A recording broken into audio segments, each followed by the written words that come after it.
안녕하세요. 뉴스반장입니다. 오는 5월 27일, 28일은 6일 지방선거 사전투표일입니다. 선거 당일 투표하시기 힘든 분들은 전국 어디서나 편하게 사전에 투표하실 수 있는데요. 간단하게 사전투표소를 찾아 투표하시면 됩니다. 다소 민주당이 열세라고 느끼시고 불안해하시는 많은 분들도 계신데요. 투표하면 반드시 승리합니다. 너무 걱정만 하시지 말고 주변 분들을 독려하고 격려하셔서 투표장으로 같이 나와 투표해 주셨으면 하는데요. 끝날 때까지 끝난 게 아닙니다. 뚜껑은 열어봐야 아는 거죠. 다시 한번 거듭 말씀드리지만 투표하면 저희가 반드시 이깁니다. 끝까지 최선을 다해 화이팅 해주셨으면 하는데요. 포기는 배추 셀 때 쓰는 단위일 뿐 포기란 없습니다. Your cabinet nominees are overwhelmingly male.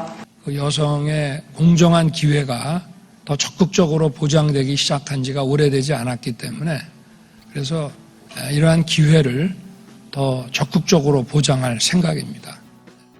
21일 바이든 미국 대통령 방한 당시 한미 공동 기자회견장에서 워싱턴 포스터지 기자가 새 정부 내각에 여성이 부족하다고 지적한 지 며칠 만에 여성 할당제가 없다던 윤석열 대통령이 비어있는 장관직 세 곳의 인선을 여성으로 다 내정하는 초강수를 두었습니다.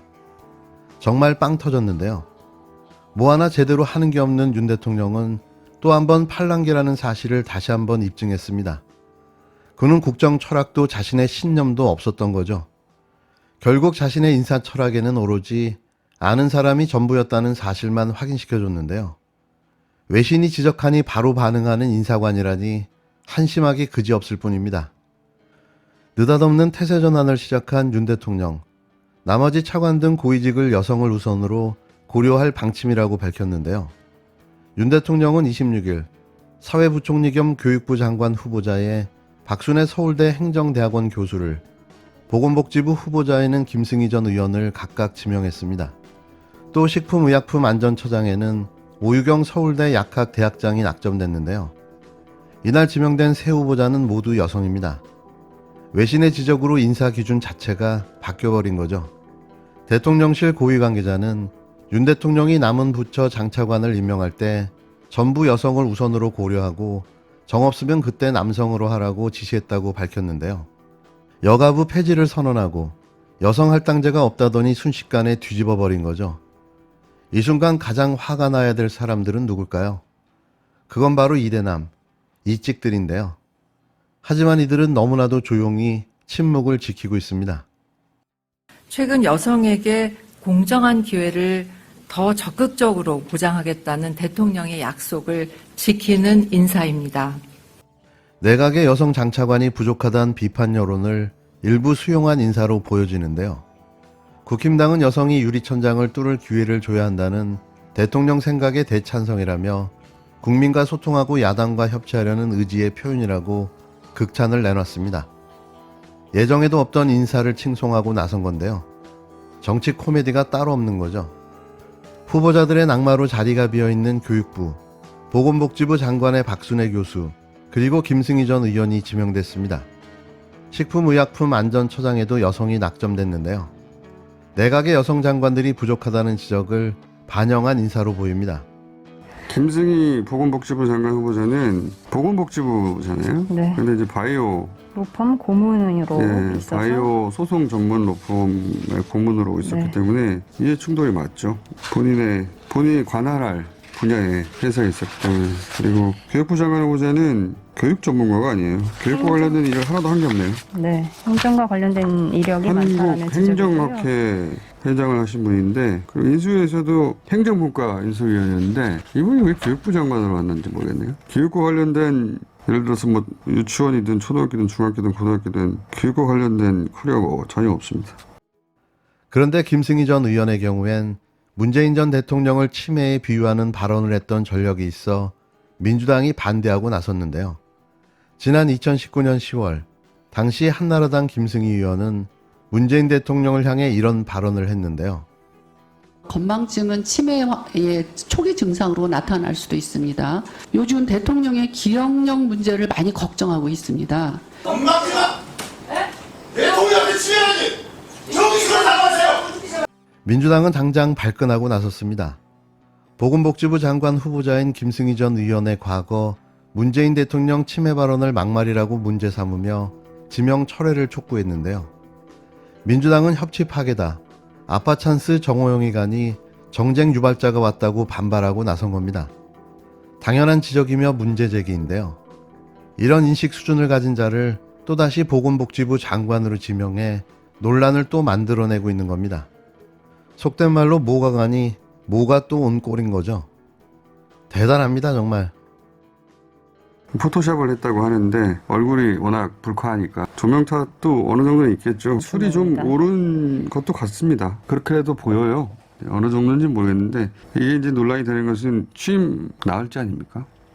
대통령이 이제 애주거라는 것은 이미 널리 알려진 사실이고 그 복장을 보면은 기가 아직 안 했어요. 그리고 보내진 사진 시간대를 보면 9시입니다. 그 이후로 몇 시까지 있었냐, 주인하고는 이제 그런 시까지 있었냐 이런 얘기가 오갔는데 정확한 시간은 모르겠고 여하간 귀가 전에 집 근처에 이제 맥주 한잔 하러 오신 것 같아요. 그리고 이제 거기 안마도 가게에 있던 주민들하고 같이 사진 찍자고 해서 사진 찍었고 그 중에 한 분이 이래도 되나? 하고 제보를 한 거예요. 취임식 나흘째 아닙니까? 저는 탄도미사일 발사한 다음 날이라는 것보다 겨우 취임 나흘째잖아요. 대통령은 의식이 온전하지 않으면 거리 상태로 보고 권력을 임시 이양하는 절차가 있어요. 뭐 술이 어느 정도 취했냐 안 취했냐 또는 뭐 조명 탓에 더 붉어 보인다 아니다의 문제가 아니라 이러면 안 되는 겁니다. 이건 다른 대통령이었으면 엄청난 파장을 일으켰을 거예요. 지금은 선거 직전이어서 그런지 또는 허니문 기간이어서 그런지 대충 넘어가는 상황인데 언론도 그렇고 포털도 그렇고 있을 수 없는 일입니다. 지난 25일 탐사 취재 보도 전문 열린공감TV 단독 보도로 알려진 윤석열 대통령 심야 만취 사진이 국힘당의 황당한 물타기로 사건을 은폐하고 덮으려는 시도가 계속되고 있습니다. 공개된 사진은 분명 벌겋게 상기된 얼굴과 개슴츠레하게 감긴 눈을 보더라도 누가 봐도 만취한 상태임을 단번에 알 수 있었는데요. 하지만 국힘당은 달랐습니다. 윤석열 대통령의 술집 사진을 포토샵으로 색깔을 붉게 보정해 만취 사진으로 조작했다며 시비를 걸고 나선 건데요. 이들을 향해 열린공감TV가 26일 헛발질 그만하라고 당시 대통령의 동선이나 공개하라고 강력하게 촉구했습니다. 열린공감TV 최영민 감독은 이날 북한의 미사일 도발, 국가비상 상황에서 윤 만취 사진, 국힘은 포샵 주장이지만 진실은이라는 방송을 통해 대통령이 술에 취하면 유고 상황으로 본다는 이야기도 있다며 얼굴이 붉거나 누렇거나 여부가 중요한 게 아니라 이 상황을 멀쩡한 얼굴이라고 볼 수 있냐고 따져 물었는데요. 그는 윤 대통령이 취임한 지 얼마나 됐다고 또 얼마나 힘들다고 이토록 망가진 상태로 사진에 찍힐 수 있느냐며 북한이 미사일을 쏜 비상 상황에서 저 같으면 잠도 못 잤을 것 같은데 대통령이라는 자리의 무게를 몰라서 그러는 것이냐고 일침을 날렸습니다.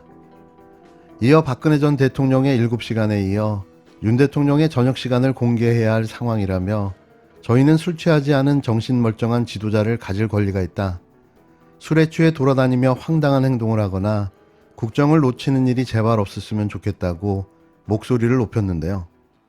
그는 국힘당과 보수진영 일각에 만취사진 포샵 시비에 대해 20년차 사진작가로 말한다면 디지털 카메라가 장착된 스마트폰으로 실내에서 사진을 찍으면 주변 조명에 따라 피부톤이 뻘겋거나 누렇게 자동으로 변한다.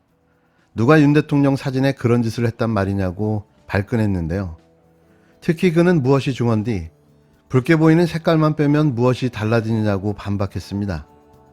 눈은 개슴츠레하게 반쯤 감겨있고 넥타이는 풀어져 있으며 허리띠가 느슨하게 아래바지 단추는 잠겨있는지 열려있는지 모르겠고 도대체 이런 차림으로 돌아다니는 대통령을 본 적이 있느냐고 직격했는데요. 저도 이렇게 돌아다니는 대통령을 익히 본 적이 없습니다.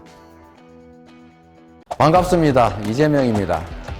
다가오는 6월 1일 제8회 전국 동시지방선거일입니다. 요즘 날씨가 참 좋죠?